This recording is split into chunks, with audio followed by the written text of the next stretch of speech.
This is 5 Minutes to Change Your Life. My name is Joanne Mallon. I'm an author and coach. I love helping people make wee changes that make a massive difference in their lives. Give me 5 minutes of your time today. Just might change your life.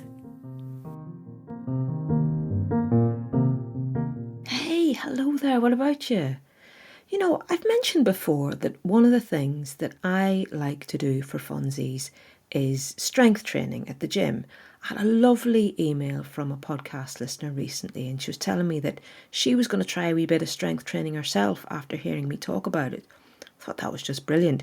You know, one of the things I really enjoy is seeing how many women of all ages, all levels of fitness, are getting into working out with weights these days. The weights bit of the gym used to be pretty much only populated by enormous big fellas, and if you were a woman or you weren't an enormous big fella, then you'd no more go there than go to dig potatoes on the moon, you know.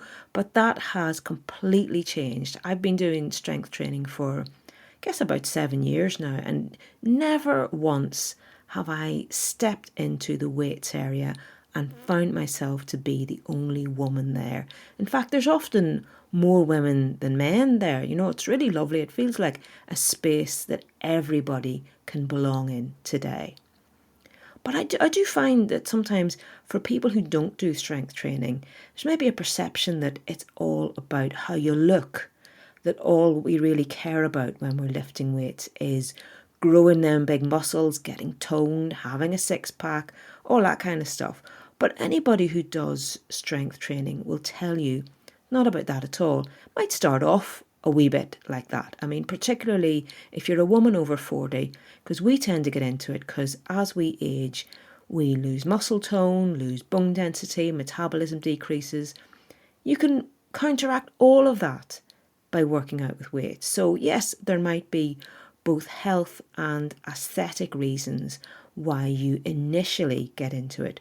But once you start, what keeps you doing it, what keeps you going back week after week, that goes much deeper. Because then it becomes not at all about how you look, rather it's about how you feel. You feel strong, both physically and mentally. And that is just a brilliant feeling. It's about celebrating what your body can do right now, today. And that's like the total opposite of the messages that we're getting from the rest of the world, because that's all about, as we age, the emphasis in society, I think, is often on what we can't do and what we've lost and how we're just not quite as good as we were when we were younger and we've gone off the boil. You know, strength training is just such an antidote to all of that.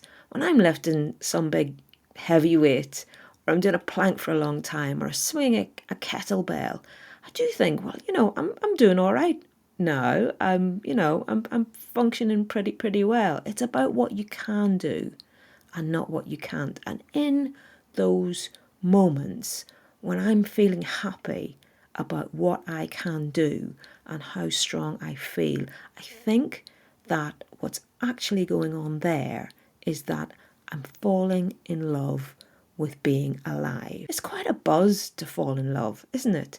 And I think that's what keeps those of us who do strength training going back again and again, year after year. We're kind of hooked on that buzz that comes with falling in love with being alive. But I think it's a good reminder, sometimes we do take this precious gift of life perhaps a bit too much for granted.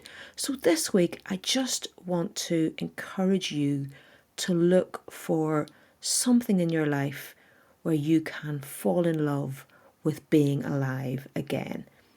Now, this might involve doing something new, maybe taking up a new hobby. Could be something already in your life that lights your fire, something you've done in the past maybe that you really loved and could take up again. The place to start with this is to ask yourself, what do I really love about my life now? What is it? What do you really love about your life now? Could it be where you live, Your pets, your spouse, your kids? Is it music that you listen to? Maybe a band or an artist you really love? Hobbies, games? Could be that comfortable chair you sit in to have your morning coffee. I don't know. There will be something there. There might not be masses of things because realistically, how often do we fall in love across a lifetime? Not that often, but look for that feeling. Seek it out. Give it space in your life and let it fill you up. I found a really lovely quote about this and I wanted to share it with you. This is from a writer called Brooke Hampton. Brooke says, I hope there are days when your coffee tastes like magic, your playlist makes you dance, strangers make you smile, and the night sky touches your soul. I hope there are days when you fall in love with being alive. Isn't that lovely? I think it's clear from that this isn't an everyday kind of feeling, but it can appear some days. It is special. It is rare. It is magical, and it is worth seeking out. Never take being alive for granted.